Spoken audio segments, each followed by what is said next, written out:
afternoon, Southeast Texas. Thanks for tuning in to The Beat. I'm Kara Willis. We're starting with an update on the scary scene in Duncanville, Texas yesterday. A gunman opened fire at a children's summer camp. Rena Roy has the latest. And last year, Juneteenth was officially made a federal holiday. It's a holiday to commemorate the emancipation of enslaved people in the United States. Southeast Texas goes all out to celebrate. Now, here are some of the ways our region marks a historic day. What is Juneteenth? Juneteenth is the date that we as African Americans found out that we were free. Juneteenth is defined as a holiday celebrated on June 19th to commemorate the emancipation of enslaved people in the U.S. For some, it's just a holiday, but for many others, June 19th has a deeper meaning. We should not only look at it as a celebration of what we are doing and contribution we've made, we should also look at the historical relevance. Predominantly Black organizations here in Southeast Texas acknowledge June 19th as a day to celebrate independence, something so many have fought so hard for. But Patterson says even though there's progress, there's still a lot of work that needs to be done. We're not really free until we can have and know that we have the same voting rights as everyone else. And Vernon Durden agrees. He says to keep making progress, the older generation must educate young people so they truly understand Juneteenth's significance. Should have to move out of the way, mentor, bring some young people up to take our place so that this world can be a better place for all of us. One of the ways you can learn more is by attending a local Juneteenth event. Beaumont Mayor Robin Mouton says events like these help bring the community closer. The privileges that we have today came on the blood, sweat, and tears of so many people that came before us. We are not who we are just because we are. It's because of the fight and the change that so many that came before us fought for. Now, if you're excited about Juneteenth and are looking for some events to go to, text the word Juneteenth. Yeah, Jordan, the Rodriguez family was in court this afternoon for the sentencing. They cried from pain, knowing that even though Petway was convicted, Jesse will never come home again. They remember Jesse as the glue that held the family together. Jesse's older sister, Cassandra Castillo, took the stand after the sentencing. She addressed Petway directly, and her voice shook both with sadness and anger for what she says Petway stole from her family. A loved brother and son. She said, quote, "I'm glad that you're serving time, that you were found guilty because you did believe that you were God when you took the innocent life of somebody."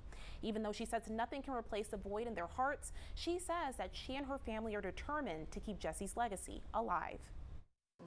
What we received, we do feel safer. We feel like everyone is safer without him being out. But, you know, we're always going to miss him. Always going to miss Jesse. Castillo comes from a large family and says he was the happiest of all siblings. The family will continue to celebrate him in his memory, as well as work together to name the soccer court on 4th Street after him. Now tonight on 12 News at 6, we'll hear from prosecutors the evidence that may have made a difference in the case. Kara Willis, 12 News. It's a growing trend nationwide. Many oil and gas companies are reevaluating their strategic plans, and for some, that means a push to go green. Huge issue for us as a country and globally, what to do with the plastic that we generate on a yearly basis. John Lycan is the Vice President and Plant Manager for BASF Total Energies in Port Arthur. He spoke today at an event sponsored by the Port Arthur Chamber of Commerce and wanted to share a look into the plant's greener future, which includes less plastic waste.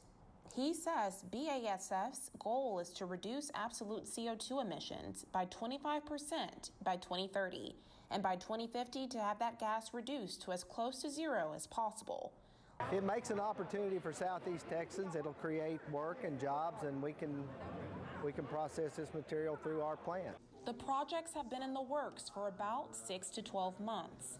He says the company will move forward based on its success during the 4th quarter of this year. Kara Willis, 12 News.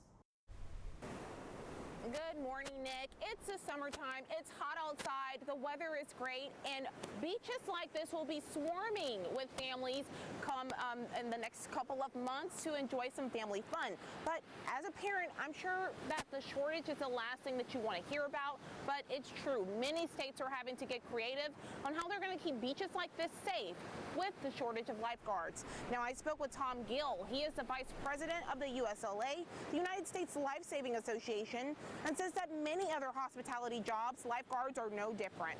And no lifeguards means less safety around the water. He says that many factors go into the reasoning behind the shortage, like when beaches were closed because of the pandemic. Some lifeguards unfortunately left to get other jobs. And he says that he hopes the community will see just how rewarding becoming a lifeguard can be to help get those positions filled, and fast.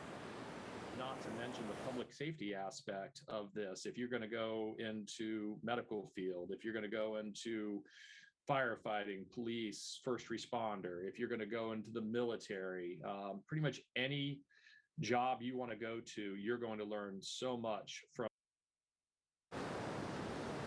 Well, Gill says that if you go to the beach and you don't see a lifeguard on duty, he recommends to not get in the water and to find another beach. You can find a list of beaches in your area that have lifeguards at usla.org. Now, if you have plans, which many of us do, to go to the beach or the pool, I will tell you what Gill says about some of those water and swim safety tips you should know before heading out to the beach. Sending it back to you guys.